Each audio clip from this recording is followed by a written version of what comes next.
நண்பர்கள் எல்லாருக்கும் வணக்கம். இப்போ பார்த்தீங்கன்னா, நம்ம சேனல்ல வந்து எவ்ரிடே வந்து ரெகுலரா வந்து ஒன்லைனர் வந்து அப்டேட் பண்ணி குடுத்துட்ருக்கோம். எக்கனாமிக் கிளாஸஸ் பார்த்தீங்கன்னா, ஆல்ரெடி ஒரு 3 கிளாஸஸ் வந்து நம்ம அப்டேட் பண்ணி குடுத்துருக்கோம். இது பார்த்தீங்கன்னா 4வது கிளாஸஸ் சரிங்களா? ஸோ ஒவ்வொரு கிளாஸஸ்லயும் பார்த்தீங்கன்னா, நம்ம முக்கியமான கொஷின்ஸ் வந்து நம்ம குடுத்துருப்போம். ப்ளஸ் வந்து எந்தெந்த பாயிண்ட்ஸ்ல வந்து நமக்கு ரொம்ப முக்கியமோ, ஸோ எக்ஸாம் பாயிண்ட் ஆஃப் வியூல வந்து நம்ம குடுத்துருப்போம். சரிங்களா? அது எல்லாமே வந்து நீங்க ரெகுலரா ஃபாலோ பண்ணி படிச்சுக்கோங்க. சரிங்களா? இன்னைக்கு வந்து நம்ம ஒரு 10 பாயிண்ட்ஸ் வந்து பார்க்கலாம். ப்ளஸ் வந்து இதுக்கு முன்னாடி பார்த்தது வந்து ஓவராலா வந்து ஒன்ஸ் வந்து நம்மளுடைய ரிவிஷனும் பண்ணிக்கலாம். சரிங்களா? இன்னைக்கு வந்து என்ன பார்க்கலான்னு பார்த்தீங்கன்னா, தேவையும் அளிப்பும். ஸோ இந்த டாபிக்ல இருக்கிற பாயிண்ட்ஸ் கொஞ்சம் பார்ப்போம். ஸோ அதுக்கு முன்னாடி நம்ம பார்த்துருப்போம் இல்லையா? அது வந்து ஒன்ஸ் வந்து நம்ம ரிவிஷன் பண்ணிக்கலாம். ஃபர்ஸ்ட்டு பாருங்க, தேவையை தீர்மானிக்கும் முக்கிய காரணி வந்து எது அப்படின்னு சொல்லி பார்த்தீங்கன்னா, விலை தான். சரிங்களா? தேவையை தீர்மானிக்கும் முக்கிய காரணி வந்து விலை. அடுத்து பாருங்க, அதிக பண்டங்களை விற்க வேண்டுமானால் விலை குறைப்பு தேவை என்றவர் வந்து யார் அப்படின்னு சொல்லி பார்த்தீங்கன்னா, ஆல்பிரட் மார்ஷல் அவர் தான் வந்து சொல்லியிருப்பாரு. அதிக பண்டங்களை விற்க வேண்டுமானால் விலை குறைப்பு தேவை வேணும் அப்படின்னு சொல்லிட்டு ஆல்பிரட் மார்ஷல் வந்து சொல்லியிருப்பாரு. சரிங்களா? அடுத்து பாருங்க, தேவை விதி. ஸோ தேவை விதினா என்ன அப்படின்னு சொல்லி பாருங்க, விலை உயர உயர பொருளின் தேவை குறையும், விலை குறைய குறைய பொருளின் தேவை அதிகரிக்கும். ஸோ அதுதான் பார்த்தீங்கன்னா தேவை விதி அப்படின்னு சொல்லிட்டு ஆல்பர்ட் மார்ஷல் வந்து சொல்லியிருக்காரு. ஸோ என்ன சொல்லியிருக்கான்னு திரும்பவும் பாருங்கள். தேவை விதியை பற்றி அவர் சொல்லியிருக்காரு. விலை உயர உயர பொருளின் தேவை குறையும், விலை குறைய குறைய பொருளின் தேவை அதிகரிக்கும் அப்படின்னு சொன்னது வந்து ஆல்பர்ட் மார்ஷல். சரிங்களா? அடுத்து பாருங்கள், வாங்கும் சக்தியுடன் கூடிய விருப்பமே பொருளியலில் தேவை எனப்படும் அப்படின்னு சொல்லியிருக்காங்க. வாங்கும் சக்தியுடன் கூடிய விருப்பமே பொருளியலில் தேவை எனப்படும்.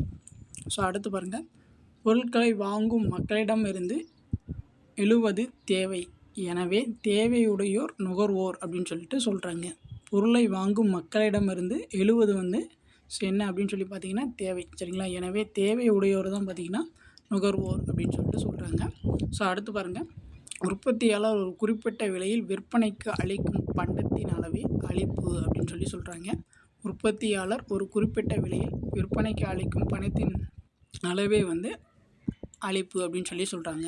ஸோ அடுத்து பாருங்கள், தலைகீழான தொடர்பு உடையது விலை மற்றும் தேவை அப்படின்னு சொல்கிறாங்க. தலைகீழான தொடர்பு உடையது வந்து என்ன அப்படின்னு சொல்லி பார்த்தீங்கன்னா விலை மற்றும் தேவை. ஸோ அடுத்து பாருங்கள், வாங்கப்படும் பொருளின் அளவும் விற்கப்படும் பொருளின் அளவும் சரிவிகிதத்தில் இருப்பது தான் பார்த்திங்கன்னா சமநிலை அப்படின்னு சொல்கிறாங்க. ஸோ வாங்கப்படும் பொருளின் அளவும் விற்கப்படும் பொருளின் அளவும் சரிவிகிதத்தில் இருப்பது தான் வந்து சமநிலை. ஸோ அவ்வளோதான். இதுக்கு முன்னாடி பார்த்ததில் வந்து நம்ம ஒன்ஸ் அப்படியே முக்கியமானதை வந்து அப்படியே ரிவிஷன் பண்ணுற மாதிரி பார்த்துக்கலாம். முக்கியமானது வந்து என்ன அப்படின்னு சொல்லி பார்த்தீங்கன்னா,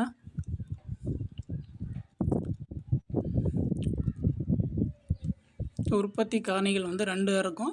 ஸோ முதல்நிலை உற்பத்தி காரணிகள், 2ஆம் நிலை உற்பத்தி காரணிகள். ஸோ முதல்நிலை உற்பத்தி காரணிகளை வந்து நிலமும் உழைப்பும். ஸோ 2வது பார்த்திங்கன்னா தொழிலமைப்பு மூலதனம் அப்படின்னு சொல்லுவாங்க. ஸோ அதுக்கப்புறமா பார்த்திங்கன்னா வேறு என்ன இருக்குது, அது முதல்நிலை தொழில்கள், 2ஆம் நிலை தொழில்கள், 3ஆம் நிலை தொழில்கள்லாம் வந்து பார்த்துருப்போம் ஆல்ரெடி. ஒன்ஸ் அப்படியே நீங்கள் பாஸ் பண்ணி கூட பாருங்கள். முதல்நிலை தொழில்களில் என்னென்ன வரும், வேளாண்மை, கால்நடை, மீன்பிடித்தல், கனிமங்கள், மூலிகைகள், தேன், ரப்பர் எல்லாம் வரும். 2ஆம் நிலை தொழில்கள் பார்த்திங்கன்னா வேளாண்மை சார்ந்த தொழிற்சாலைகள், காடு சார்ந்த தொழிற்சாலைகள், கட்டுமானம், கனிமம், கடல்சார் தொழிலகங்கள்.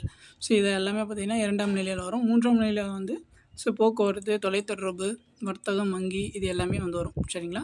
ஸோ நம்ம நாட்டுக்கு ஜிடிபிக்கு வந்து பெரும் பங்கு வகிப்பது வந்து இந்த 3ஆம் நிலை சேவைத்துறை தான்.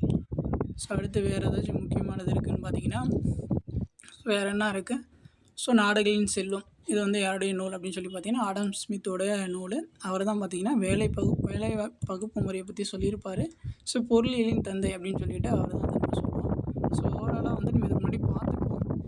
சரிங்களா? அது முக்கியமானதை மட்டும் ஓவராலாக நம்ம பார்த்தாச்சு. அதுக்கப்புறம் பார்த்திங்கன்னா இங்கே ஒரு கமிட்டியை பற்றி நம்ம ஆல்ரெடி சொல்லியிருப்போம். இந்தியாவில் ஒருமை கோட்டை நிர்ணயித்த கமிட்டி வந்து லாக்டவாலா கமிட்டி. அதுக்கப்புறம் பார்த்திங்கன்னா கிராமங்கள் நம் நாட்டின் முதுகெலும்பு அப்படின்னு சொன்னது வந்து காந்தி.